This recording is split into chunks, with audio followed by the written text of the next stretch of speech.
আল্লাহ আমগরে বড় সান্ত্বনা দিছে, বান্দা গুনাহ বেশি হইছে, মন খারাপ করো, গুনাহ অনেক বেশি বাবা, বান্দা মন খারাপ করো না, আমি আছি না, আমার কাছে আইসো, গুনাহ যেই পরিমাণ হোক আমার থেকে হতাশ হইও না, আমি সব মাফ করে দেব। এইটাই এই আয়াত। কুল, হে নবী আপনি বলেন, ইয়া ইবাদিয়াল্লাযীনা আসরাফু আলা আনফুসিহিম, হে আমার বান্দারা, তোমাদের যাদের জীবন গুনায় গুনায় পূর্ণ হয়ে গেছে, জীবনের উপরে জুলুম করে ফেলেছ, গুনার সীমা অতিক্রম করে ফেলেছ, সাগরের ঢেউর চাইতে গুনাহ বেশি, পাহাড়ের উচ্চতার চাইতে গুনাহ বেশি, আসমানের কাছে গুনাহ পৌঁছে গেছে, আল্লাহ বলেন লা তাকনাতু মির রাহমাতিল্লাহ, আমি আল্লাহর রহমত থেকে নিরাশ হইও না, ইন্নাল্লাহা ইয়াগফিরুয যুনুবা জামিআ, নিশ্চয়ই তোমার আল্লাহ সব গুনাহ মাফ করে দিবে, ইন্নাহু হুয়াল গফুরুর রহিম, নিশ্চয়ই আল্লাহ ক্ষমাশীল দয়াবান। তাহলে কে মাফ করবে? কি পরিমাণ মাফ করবে? অর্ধেক, 80 ভাগ, কত ভাগ? 100 ভাগ, সব মাফ। আল্লাহ বলছে বান্দা সব মাফ করে দেব, সব, কারো কাছে যাইও না, আমার কাছে আসো। এখন শর্ত হইল, প্রশ্ন হইল, মালিক কি করতে হবে আমাকে? যদি মাফ নিতে হয় আমার করণীয় কি? তো আল্লাহ বলেন 3টা কাজ। কয়টা? 1, ওয়া আনিবু ইলা রাব্বিকুম, তোমরা তোমাদের রব আল্লাহর নিকটে তওবা করো। কি করো? এই আনিবু মানে ইনাবাত, মানে তওবা, রুজু, তোমাদের রবের কাছে ফিরো, তওবা করো। তওবা কিভাবে করে? 3 ভাবে। কয় ভাবে?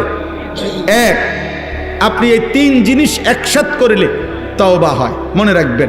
1 নাম্বার, কলিজা দিয়া, দিল থেকে, মনে রাখবেন আপনার কলিজার শেষ অংশটাও, দিলের শেষ শব্দ আল্লাহ শুনে, তাহলে অন্তর দিয়ে আপনাকে প্রথম বলতে হবে আল্লাহ আমি সমস্ত গুনাহ ছেড়ে দিলাম।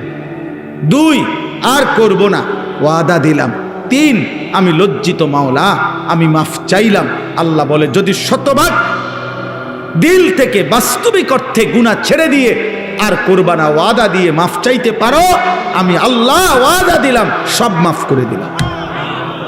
অতএব আমাদের অন্তরের হালাত আল্লাহ জানে কিনা? বলেন না, জানে কিনা? তিনি সব বুঝে কিনা?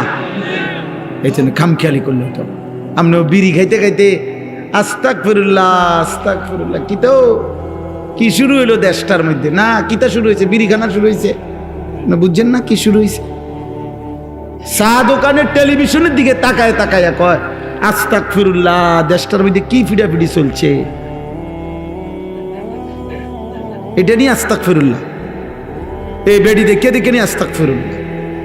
এক বুজুর্গ, ওনার সঙ্গী একজন বেপর্দা নারীর দিকে তাকাইয়া বলছে, হযরত দেখেন দেখেন এই মহিলা কি বেপর্দা, আস্তাগফিরুল্লাহ আস্তাগফিরুল্লাহ।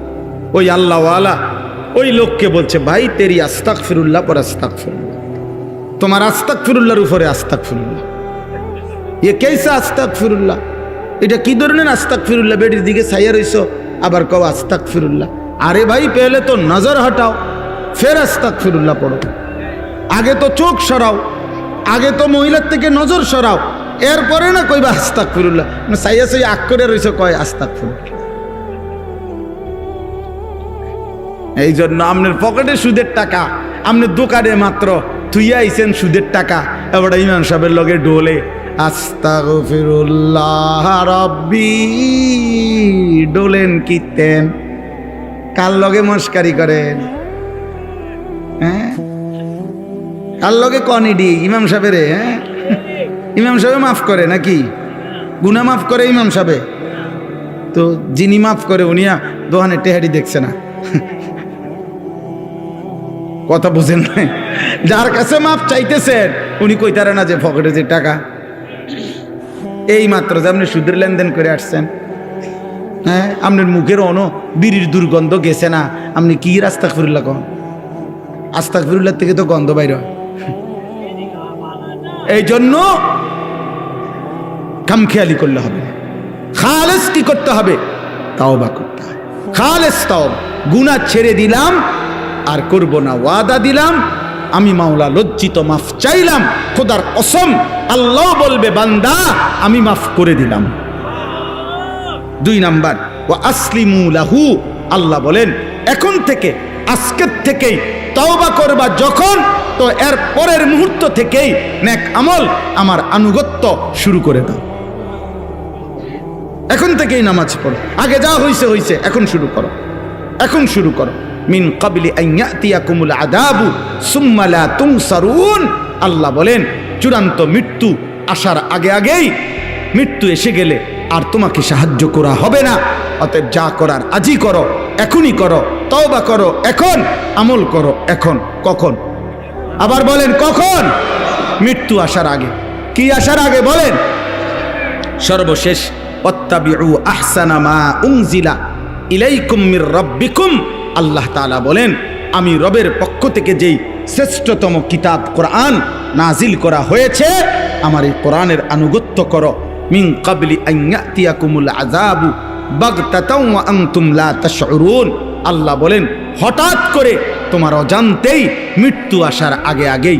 আবারও বললাম বান্দা, মৃত্যু কখন আসবে তুমি বুঝবাও না, তুমি টেরও করবা না, তার আগেই তুমি আমার কোরআন মানো, আমার ইসলাম মানো। আমি আল্লাহর কাছে তওবা করে গুনাহ ছেড়ে দাও। আল্লাহ আমাকে, আমার সকল মুসল্লিদেরকে, আপনাদেরকে তৌফিক দান করেন।